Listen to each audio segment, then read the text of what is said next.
What's up, my YouTube family? It's your boy Lucky checking in, and we're here today for episode 3 of Coffee with Lucky.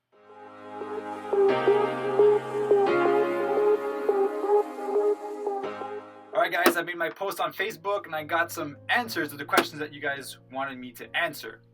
So the first one I got is, I got it on my little paper right here. When is it right to follow your heart instead of your head, and vice versa? I wrote an answer for this, I kind of prepared for it, but at the same time I was writing what I thought others wanted to hear. I was not being truly genuine to my answer because sometimes we know what we want to say, but we should be saying this. So I'm going to be completely real with you right now. I believe it's more emotions than head the majority of the time for my life and for everything that I've been experiencing. Because when you go for logic, you kind of disconnect with who you are. You're not aligned with anymore with your values. That's why I find it's important to always connect. Stay true to your values, stay true to yourself. Any emotions are a big part of our life. They're what they drive us towards what we want. It's not logic that drives us, it's emotions. So what I would say is enjoy your emotions when they happen. If you're sad, if you're happy, if you're angry, whatever those emotions might be, enjoy them, appreciate them, learn from them, and move on forward with them. I would always pay attention to my emotions depending on the situation. Sometimes when it's a breakup or something, you're just really sad and you want to do stupid stuff, then logic would kick in. So I find that a 70-30 balance would be good. I'm not recommending this for anybody. I'm just saying for me in my life, this is what I've been doing. I've been focusing on more emotions because I've been emotionally disconnected for so many years. And now that I'm being connected with who I am and I'm discovering myself, I find that it's the best thing I could do and I could have done. To follow your heart instead of your head, I would go for the heart the majority of the time because your heart knows what you want. If you know what you want, your heart will guide you. If you're thinking of the long-term plan as well. For me, I kind of saw it also as a gut answer, so a gut feeling versus logic. I would also go with gut all the way. Long-term plan. If you want short-term, I would go with logic, but long-term, I would follow your gut. Because if you follow it, it is for sure going to be in alignment with what you want. So the sense of fulfillment at the end will always be there. So that's my conclusion for it. Follow your emotions, bring a little sense of logic in it, so 70-30, and just follow your heart. That's all I would have to say. Follow your heart, because at the end of your life, you don't want to look back and say that you didn't listen to it, because that's what's going to drive you in your life, bring those strong emotions for you. Question number 2 by my buddy Tristan. Thank you for asking the question. How did all this start? The road trip, finding myself. And to be honest, I kept reassuring myself that I left out of wanting to change my life, but I actually discovered recently that I left out of being rebellious. I did not like rules that were set at my house. I did not like the way my life was going. I felt like I needed to rebel against society and the whole system, and that's kind of why I left unconsciously. But as I went with my journey, life had something planned out for me, and everything, the energy that I was putting out, I was meeting people that were allowing me to connect with who I was and make new experiences, make new friends, try new things. That really helped me in self-discovery.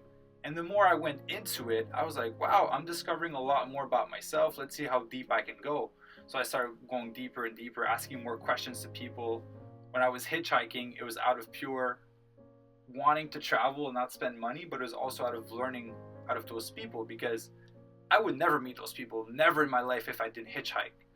So the chances of me learning from them, I had to take them, right? I've met amazing people, interesting people that have taught me a lot. Like one guy, he did his bachelor's and master's in filmmaking, but at 33, he just decided that I'm going to be a plane pilot. So he decided to completely change his life.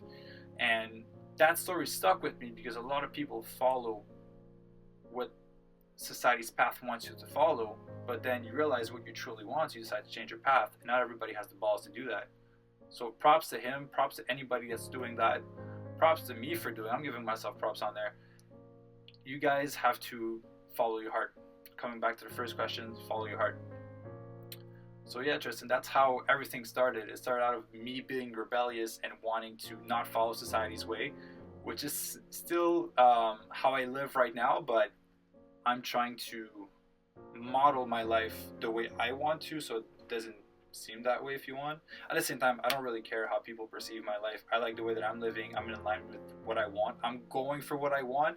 Question number 3, how do I manage to keep a healthy mindset? And I actually wrote down a little note for this. Doing stuff for you, what relaxes you? Going to the spa, playing basketball, being with your girlfriend. But for me, my answer would be, to keep a healthy mindset is to always stick to your values.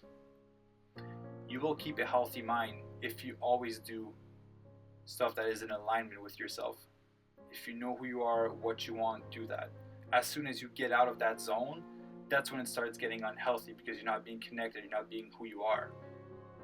So stay within your lane, and it will allow you to keep a healthy mindset, because living a life for others on others' terms, won't make you happy, because it's not you. So be you, do you, and that's how you keep a healthy mindset. That's how I keep a healthy mindset, because I'm speaking out of experience now. I've done some dumb shit in the past where I did not stick to my values a lot of times, and I've learned from those, because I felt miserable after. I felt like I didn't know what I was doing with my life. I was completely lost, and I think that I had to go through that in order to learn what I know now, and that is to stick to your values, stick to what you like, stick to what you want, and create the life that you want. That would be my answer to the 3 questions, guys. It's the only 3 questions that I had for this Coffee with Lucky episode 3. But I just want to add a little something to it. Why I'm all about creating your life. Because when I got out of college, when I got out of high school, I was like, what am I going to do with my life? I had no idea what to do. But I knew that society wanted to mold me in a way where this would be the rest of my life. But I saw how others live. I saw how my parents live, how the parents of my friends live, how almost everybody in my surrounding lived, and I didn't want to live that way. I knew there was more to life than freaking going 40 hours at a job, coming back, being tired, sleeping, doing the same thing on the weekend, relaxing because your week sucked, escaping from that, drinking, all that shit. And that's why, for multiple reasons, I decided to do what I'm doing right now, because I want people to feel the freedom of living life on their terms. If you guys discover who you are and what you want in life, you'll be able to create something around that. And we're all on this earth for a purpose. We've all been put here for something. We've all been put here to serve a purpose. So once you find that, you can create your life around it, and you can truly live happily. Because how many of you right now are working at a job that you freaking hate, that you don't see yourself doing for the rest of your life? A lot of us. I'm not one of them right now, because I decided not to work. I'd rather be homeless and work 40 hours at a place, at a job that I don't like. That might sound crazy to you guys, but that's how strongly I stick to my values. I ain't about that life. I'd rather do what I like every single day than work 40 hours at a job and have an apartment that I can't even enjoy and just work all the time and stress about this shit. When I could not work, I don't care if I sleep on a couch. I don't care where I'm sleeping for now. I'm 23. I can sleep anywhere. But I get to create the life that I want.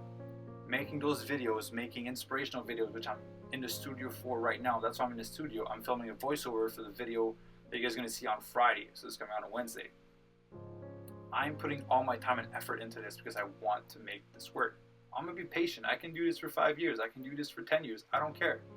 Because I truly want this. I'm not going to settle for less. Guys, what I'm telling you is don't settle for less. Find what you want and fucking go for it.